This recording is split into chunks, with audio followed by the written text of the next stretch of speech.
aujourd'hui le voyage de Chrétien. Chrétien et Espoir sont de retour sur l'autoroute du roi. Ils se mettent à louer Dieu spontanément, de la même manière que David, oui, dans son psaume, qui chante à Dieu avec un cœur restauré et joyeux. Moi, j'ai confiance en ta bonté, de l'allégresse dans le cœur, à cause de ton salut. Je chante à l'Éternel, car il m'a fait du bien. Psaume 13, verset 6. Voici une des preuves sûres, non seulement d'une âme rachetée, d'avoir l'âme rachetée, d'être sauvé, de pouvoir le dire, mais d'une âme restaurée. Il décide d'y placer une colonne avec cette inscription. N'empruntez pas ce chemin. Vous seriez en route, parce que ça, c'était le mauvais chemin qu'ils avaient pris là, tous les deux pour un certain temps. Alors, ils placent ça là. Vous seriez en route vers le château du doute, habité par le géant désespoir qui méprise le roi de la cité céleste et qui cherche à faire périr les voyageurs qui sont en route vers la cité céleste. C'est le but du géant du désespoir de vous empêcher de marcher et d'aller jusqu'à cette cité céleste. Cette inscription est dès lors fort utile à plusieurs voyageurs qui, par ce chemin, ont évité le péril. Alors, Chrétien et Espoir continuent leur voyage. Ils arrivent dans un endroit absolument beau, idéal, qui appartient au Seigneur. Puis là, on peut y voir de beaux jardins, des vignes, des fontaines. Ils se désaltèrent, se rafraîchissent, se délectent du fruit de la vigne. Il y a des jardins, comme j'ai dit, des vergers, des vignobles. En d'autres termes, ça devrait tout ça ressembler un petit peu à notre Église locale. Notre Église locale est un jardin du Seigneur pour se reposer, un verger du Seigneur pour recevoir la bonne nourriture de la parole de Dieu, une fontaine du Seigneur pour se nettoyer et aussi se désaltérer, se rafraîchir. Voici les pèlerins renouvelés dans leur salut. Ils sont devenus fatigués, oui. Ils étaient fatigués par les épreuves au château du doute. Ils se sont écriés avec épuisement, « Rends-moi la joie de mon salut et qu'un esprit de bonne volonté me soutienne. » Dans le psaume 51, verset 12. Au haut de la colline, on voit des bergers qui gardent leurs troupeaux des deux côtés du grand chemin. Nos pèlerins vont droit vers eux pour s'entretenir joyeusement avec eux. Appuyés sur leurs bâtons, comme les voyageurs sont accoutumés de faire. J'ai vu ça dans la montagne lorsque je me rends au mont Saint-Hilaire. Je vois ceux qui marchent ont des bâtons et puis on voit que c'est vraiment la manière de faire. Ils s'arrêtent en chemin pour parler à quelqu'un. Ils demandent au berger à qui appartiennent ces agréables collines et toutes ces brebis. Les bergers répondent, c'est le pays d'Emmanuel et les collines sont situées en vue de sa ville. Ces brebis lui appartiennent car il a donné sa vie pour elles. Je suis le bon berger, dit Jésus. Je connais mes brebis et elles me connaissent. Dans Jean 10, verset 14. Alors, Chrétien dit, c'est par ici le chemin de la ville d'Emmanuel. Les bergers disent, oui, c'est le droit chemin. Chrétien dit, la ville est-elle encore loin d'ici? Les bergers répondent, assez loin, oui, sauf pour ceux et celles qui ne se détourne ni à droite ni à gauche. J'aimerais faire une petite application ici. La réponse surprenante des bergers change un petit peu le focus qui était mis sur la persévérance des pèlerins. Avez-vous vu? On s'était mis beaucoup sur la persévérance des pèlerins. Mais ici, vers le décret souverain de Dieu, l'importance est placée. Les deux aspects sont vrais pourtant, mais ici, l'indication est que la vraie persévérance, écoutez bien, la vraie persévérance est finalement véritablement basée sur les instructions souveraines de Dieu. Nous lisons dans Jean 6, 37, « Tous ceux que le Père me donne viendront à moi. » Mais ensuite, il est écrit, « Et je ne mettrai pas dehors celui qui vient. » Le Seigneur a dit, « Venez à moi, vous tous qui êtes fatigués et chargés. » Il faut venir à lui. Et c'est lui ensuite qui vous donne la force, la persévérance de continuer. Pour les chrétiens nés de nouveau, la ville céleste paraît d'être pas trop loin devant eux. Ça peut être aujourd'hui pour moi ou pour vous. Ça peut être maintenant. Mais pour d'autres, la ville peut leur sembler encore incroyablement éloignée d'eux.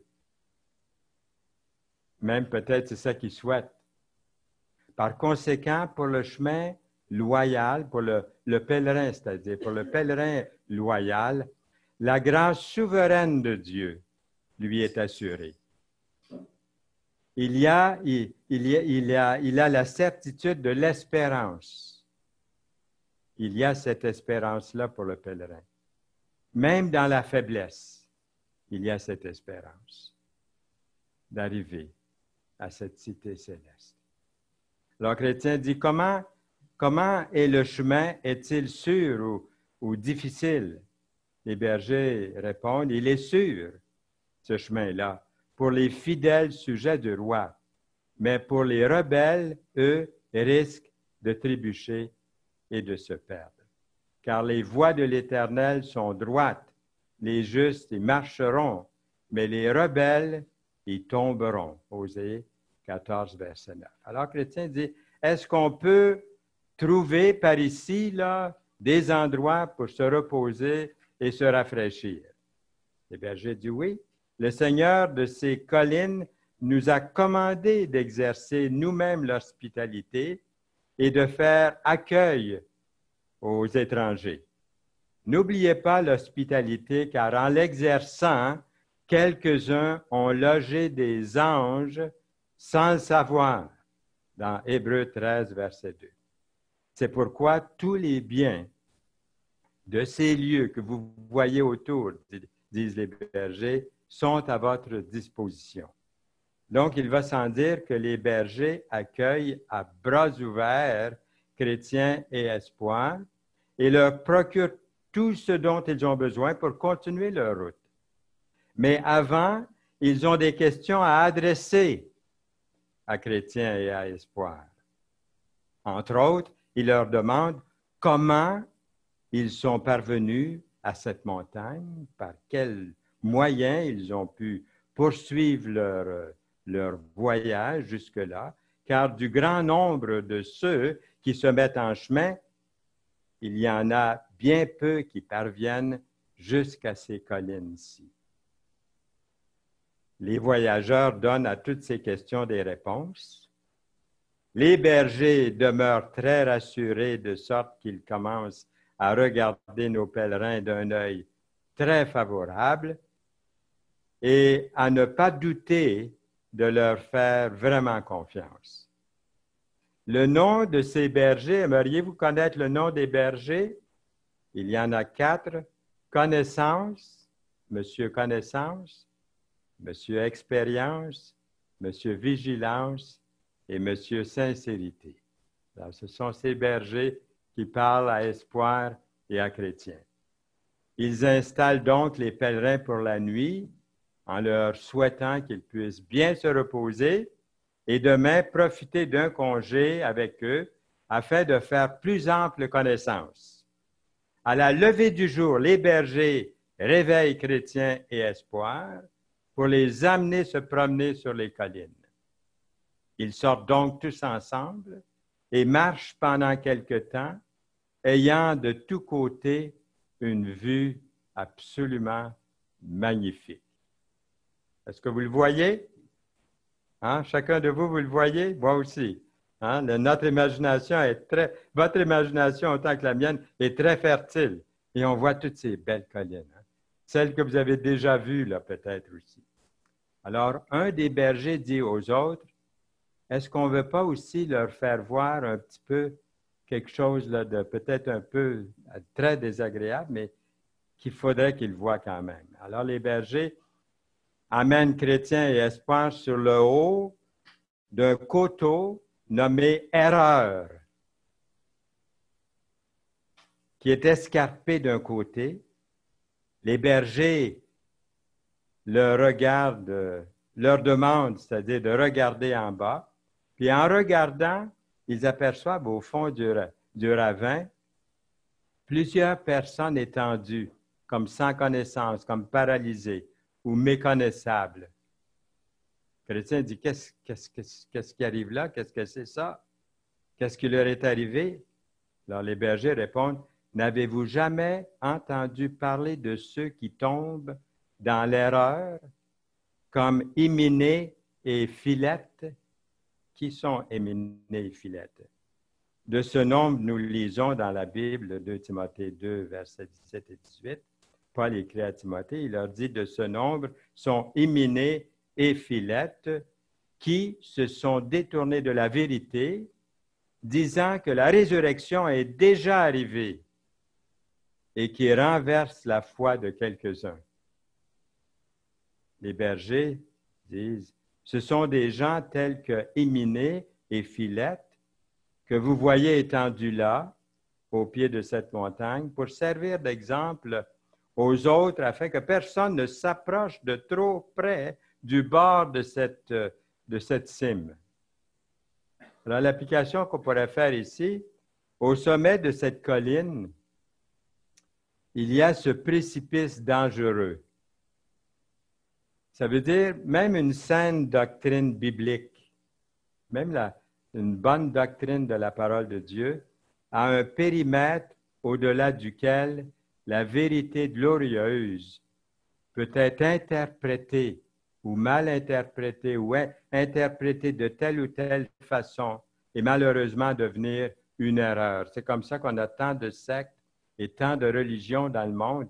Les gens ne savent plus où se tourner si on ne lit pas la parole fidèlement à tous les jours, si on ne s'en nourrit pas, on peut tomber dans toutes sortes d'idées, dans toutes sortes de choses, des erreurs. Par conséquent, ceux et celles qui s'appuient profondément sur ces doctrines fondamentales de la Bible demeurent sensibles à l'erreur qui pourrait se créer au sein de l'assemblée du peuple de Dieu. De nier, par exemple, la véracité de l'Écriture, de mettre des doutes sur la parole de Dieu, mène à toutes sortes d'infidélités. Y a-t-il des choses dans la Bible qui sont non essentielles? Nous lisons toute l'Écriture. Toute l'Écriture est inspirée et utile pour enseigner dans 2 Timothée 3, 15. Faire partie d'une Église locale n'est pas une garantie à 100% d'une mésaventure quelconque, mais d'être membre dans une Église locale a l'avantage important de créer des avertissements, des mises en garde claires concernant l'éruption qui pourrait arriver, l'éruption subtile quelquefois d'une déviation ou d'une erreur quelconque. Paul avertit constamment les églises locales d'erreurs spirituelles qui peuvent envahir les églises et les assemblées de chrétiens. Nous lisons dans 1 Thessaloniciens 5, 14, « Nous vous en prions, Aussi, frères, avertissez ceux qui vivent dans le désordre. Consolez ceux qui sont abattus. Supportez les faibles. Usez de patience envers tous. Prenez garde que personne ne rende à autrui le mal pour le mal, mais recherchez toujours le bien, soit entre vous, soit envers tous. Il est écrit ensuite, encore dans 2 Timothée 4, versets 3 et 4, « Car il viendra un temps où les hommes ne supporteront pas la saine doctrine, mais ayant la démangeaison d'entendre des choses agréables, ils se donneront une foule de docteurs selon leur propre désir, détourneront l'oreille de la vérité et se tourneront vers les fables. » Alors les bergers, on revient aux bergers, les bergers amènent alors les pèlerins dans une espèce de vallée où il y a une clôture avec une porte qui ouvre sur une colline. Les bergers ouvrent cette porte et leur demandent de regarder. C'est un lieu sombre, très sombre. Alors Chrétien demande ce que c'est. Les bergers répondent, c'est un chemin où marchent les infidèles, à savoir ceux qui vendent, c'est-à-dire qui vendent leur droit d'aînesse comme Ésaü. Ceux qui trahissent leur maître comme Judas. Ceux qui blasphèment l'Évangile comme Alexandre le forgeron. Et ceux qui mentent au Saint-Esprit comme Ananias et Saphira. On pourrait voir toutes ces histoires, tous ces récits dans la Bible, mais on ne prend pas le temps de le faire maintenant, mais vous connaissez sûrement ces personnes qui ont été nommées. Espoir dit, je remarque que chacun d'eux aurait pu être des compagnons de voyage exactement comme nous. Les bergers disent, oui, c'est vrai. Ils sont même allés assez loin dans leur voyage. Espoir continue, il dit, jusqu'où sont-ils allés? Les bergers répondent, quelques-uns ne sont pas venus jusqu'à cette montagne, mais d'autres l'ont dépassé de beaucoup. Alors, Chrétien et Espoir disent, ô combien il est nécessaire que nous invoquions sans cesse le secours du Tout-Puissant afin qu'il nous affermisse et qu'il nous soutienne jusqu'au bout. Alors, les bergers disent, oui, sans aucun doute, nous devons l'invoquer continuellement, le Seigneur, et il faut aussi que vous fassiez usage de force qu'il vous donnera à vous une fois que vous aurez reçu son secours. Alors là-dessus, les voyageurs expriment de nouveau le désir de continuer leur voyage. Les bergers sont bien consentants et veulent même les accompagner pendant un certain temps jusqu'à l'endroit où finissent les collines, en tout cas. Alors les bergers se disent l'un à l'autre, les bergers se disent, nous pourrions bien faire voir d'ici à nos voyageurs les portes de la cité céleste avec des jumelles, avec des lunettes d'approche. Ils pourraient voir une bonne vue à partir d'ici. Alors, l'application qu'on pourrait faire, c'est que les pèlerins sont impatients d'aller de l'avant. On est toujours impatient d'avancer dans la vie chrétienne. J'ai accepté le Seigneur, j'avais 11 ans, j'étais jeune. Et tout était beau, tout était merveilleux. Je me suis fait baptiser par immersion un an après, le 12 juin 1948, baptisé.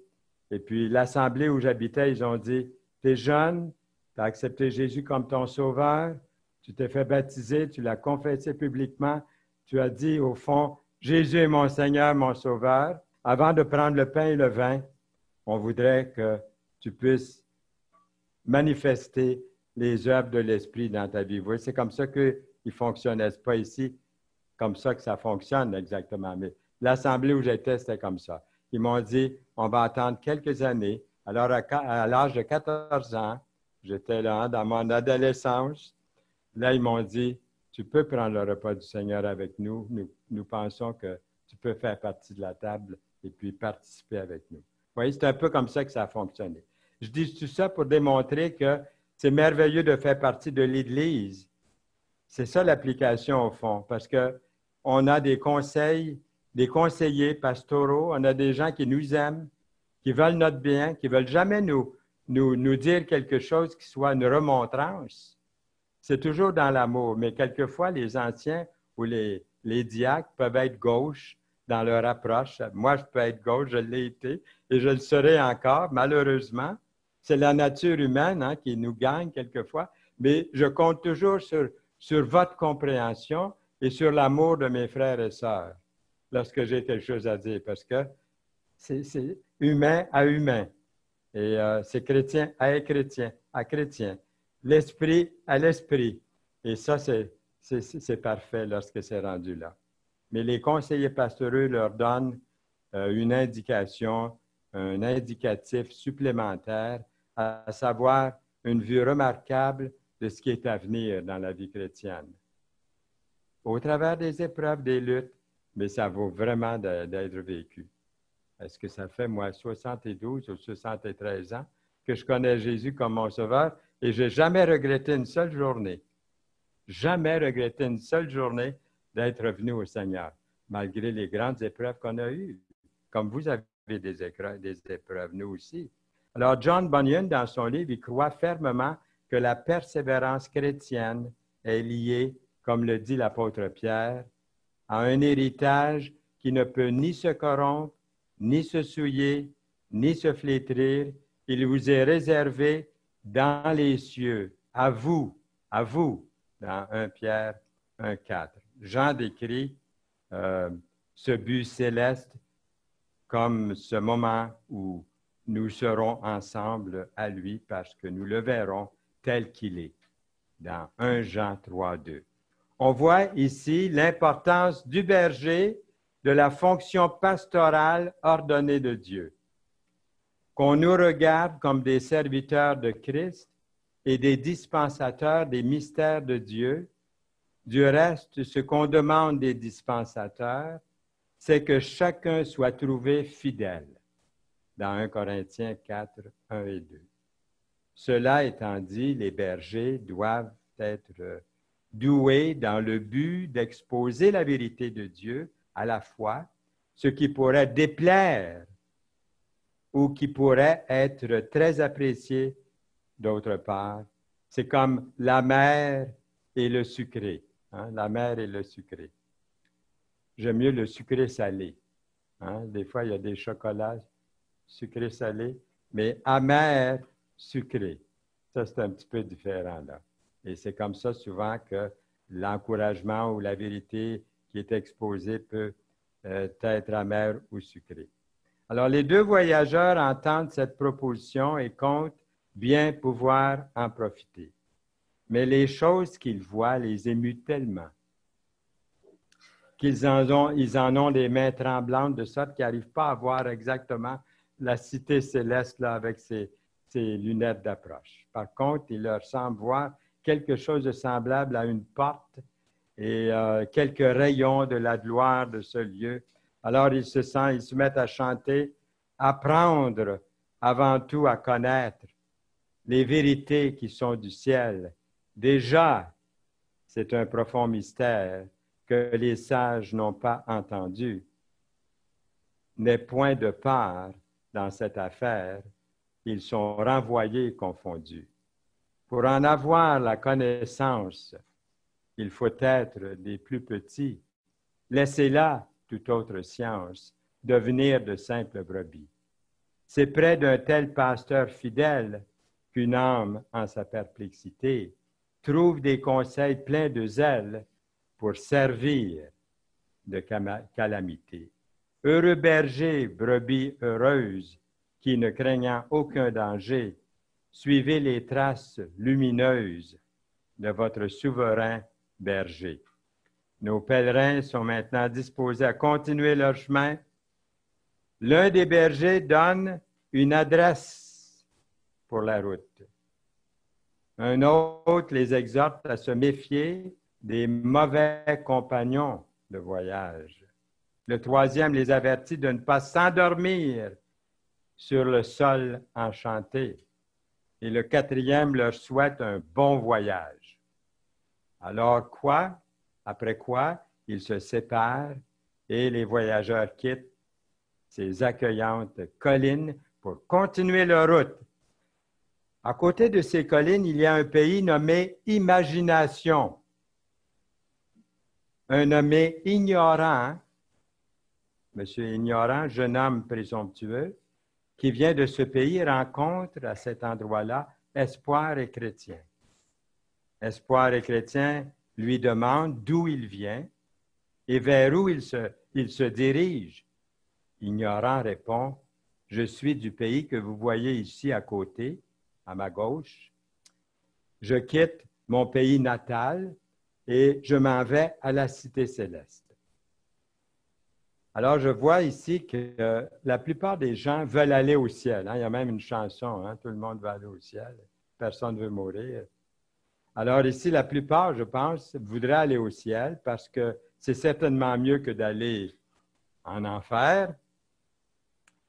Mais ignorant apparaît ici comme quelqu'un qui se sent pas mal bien quand même. Il ne s'en fait pas trop.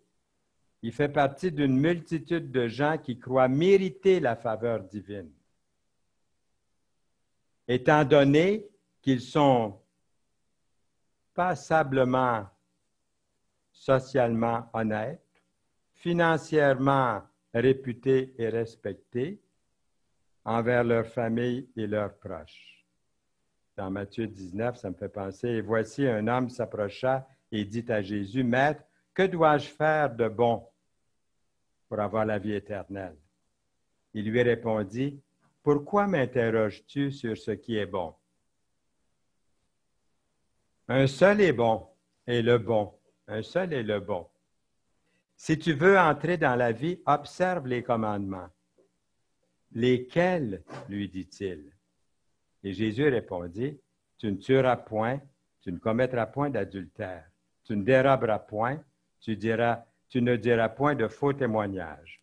Honore ton père et ta mère, et tu aimeras ton prochain comme toi-même. » Le jeune homme lui dit, « J'ai observé toutes ces choses. Que me manque-t-il encore? » Jésus lui dit, « Si tu veux être parfait, va, vends ce que tu possèdes, donne-le aux pauvres, et tu auras un trésor dans le ciel. Puis viens et suis-moi. » Après avoir entendu ces paroles, le jeune homme s'en alla tout triste, car il avait de grands biens. C'est la conviction, voyez-vous, comme lui, ce jeune homme, des gens qui ont la conviction qui sont acceptés de Dieu, leur espoir d'être regardés comme justes devant Dieu, leur moyen d'accès à Dieu, leur offrande pour recevoir la bénédiction de Dieu, qui en fait plutôt, au fond, une insulte à Dieu, lui qui a donné son Fils comme cadeau pour nous racheter, nous donner une vie bénie ici sur cette terre et l'espérance éternelle qui ne trompe point, que nous aurons, qui vient bientôt. Nous lisons dans Job 15, « Qu'est-ce que l'homme pour qu'il soit pur? Celui qui est né de la femme peut-il être juste? Si Dieu n'a pas confiance en ses saints, si les cieux ne sont pas purs devant lui, combien moins l'être abominable et pervers, l'homme qui boit l'iniquité comme l'eau. » Nous lisons dans Ésaïe 64, « Nous sommes tous comme des impurs, et toute notre justice est comme un vêtement souillé. Nous sommes tous flétris comme une feuille, et nos crimes nous emportent comme le vent. » Devant Dieu, il n'y a personne qui est parfaitement juste. nous avons tous péché et nous avons tous désobéi, brisé un chaînon de la loi, ne serait-ce.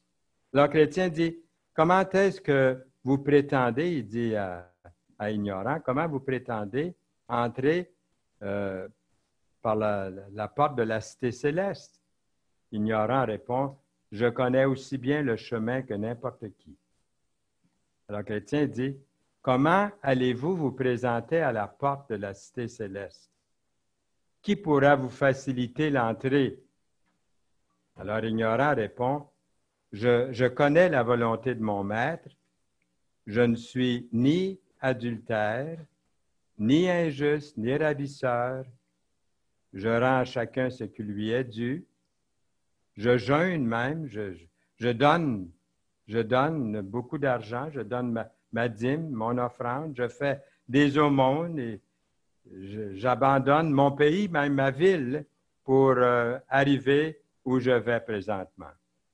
Alors ici, on pourrait dire, il y a une bonne connaissance, ignorant quand même une bonne connaissance de la parole de Dieu. Il prie, il jeûne, paie son offrande, sa dîme, donne aux pauvres.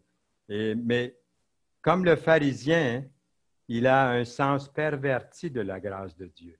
Il a un sens perverti de la grâce de Dieu. Écoutez bien la prière qui ressemble à ceci dans Luc 18. « Ô Dieu, je te rends grâce de ce que je ne suis pas comme le reste des hommes qui sont ravisseurs, injustes, adultères, ou même comme ce publicain. » Le publicain était en arrière, là, à quelque part, dans cette salle, dans cette place. Et nous continuons dans Matthieu 18, cette fois-ci. « Le Fils de l'homme est venu sauver ce qui était perdu. Que vous ensemble, si un homme a 100 brebis et que l'une d'elles s'égare, ne laisse-t-il pas les 99 autres sur les montagnes pour aller chercher celle qui s'est égarée? » Ce n'est pas essayer de se rendre bon pour entrer au ciel. C'est parce qu'on est une brebis galeuse et perdue que Dieu nous aime et qu'il vient nous chercher là où nous sommes. Vous voyez son amour? Quelle grâce, quel amour il a pour moi, il a pour vous. En fait, ignorant et religieux, mais aveugle à la vérité de l'Évangile, il n'est pas attiré par l'Évangile du Seigneur Jésus-Christ. L'essence du caractère d'ignorant, c'est que c'est son ignorance concernant le seul véritable Évangile qui exige exclusivement l'entrée au ciel seulement par la porte. Qui est la porte? Qui a dit « Je suis la porte » ? Jésus a dit « Je suis la porte. Je suis le chemin, la vérité et la vie. Nul n'entre, nul n'est sauvé que par moi. » Alors, Jésus-Christ, selon les termes de Dieu, c'est lui. Alors, la vraie loyauté de l'ignorant n'est pas la poursuite de la vérité, mais plutôt une tradition. Ce que tout le monde fait, c'est ça qui est acceptable. La démocratie, c'est ça qui est accepté. De tordre ce qui est selon la conception humaine. Mais ici, le chrétien dit, vous n'avez pas passé par la porte étroite, qui est l'entrée du chemin. Vous êtes entré dans la route par une voie détournée. Alors, le chrétien continue, il dit, je crois que malgré une bonne opinion que vous puissiez avoir de vous-même, monsieur ignorant, que quand le moment de rendre compte sera venu pour vous, vous ne soyez regardé comme un brigand et un voleur qui essaie de passer par un autre moyen, bien loin d'obtenir l'entrée dans la cité céleste. Alors, ignorant dit, « Messieurs, je ne vous connais pas et je vous suis pareillement inconnu. Pratiquez donc la religion de votre pays que vous voulez. Si vous le voulez, laissez-moi suivre la mienne, je vous en prie. » Autrement dit, mêlez-vous de vos affaires. Et finalement, ça devrait aller, dit ignorant. Il continue en disant, quant à cette porte dont vous me parlez, là, tout le monde sait qu'elle est très loin d'ici, puis je ne crois même pas qu'il qu'on trouve une seule personne qui connaisse vraiment le chemin exact qui conduit à la cité céleste. De toute façon, nous avons ici un chemin, là, nous sommes sur un chemin, c'est un bon chemin, un chemin agréable, et qui arrive tout droit de ma ville et puis qui va jusqu'à la cité céleste.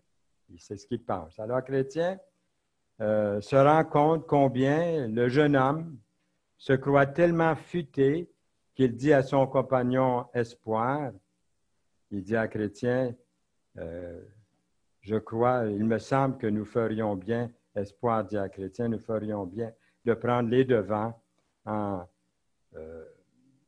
lui donnant du temps à lui, là, ignorant, pour réfléchir sur ce qu'il vient d'entendre, l'échange qu'on vient d'avoir avec lui. Après ça, nous pourrons encore essayer de lui parler. Peut-être sera-t-il mieux disposé à nous écouter. Alors, Espoir est d'accord, puis en même temps, ils se mettent à chanter. Comment peut un aveugle aller le droit chemin, étant sans lumière et sans guide? Comment une tête absurde peut-elle, sans l'Esprit divin, des mystères du ciel, avoir l'intelligence? Ah, si du moins ton ignorance, malheureux, t'excitait à suivre un conducteur, il pourrait encore t'introduire par la clarté qu'il ferait luire dans le chemin du vrai bonheur. Et qu'est-ce qui arrive maintenant, là? On va savoir ça la prochaine fois. Ne manquez pas ces épisodes. C'est à suivre. Amen. Amen. Seigneur, nous voulons placer tous ces versets que nous avons lus ce matin. C'est ça qui est important dans ce chemin de ce que nous avons entendu sur cette route du chrétien, du pèlerin. Alors, Seigneur, nous voulons te demander de nous précéder en cet instant, que ton esprit nous habite s'il n'est pas déjà en nous, que nous puissions t'inviter, Seigneur Jésus, à entrer dans notre vie et à faire toute la différence pour le reste de nos jours que tu nous accordes encore. Au nom précieux de Jésus, nous te prions. Amen.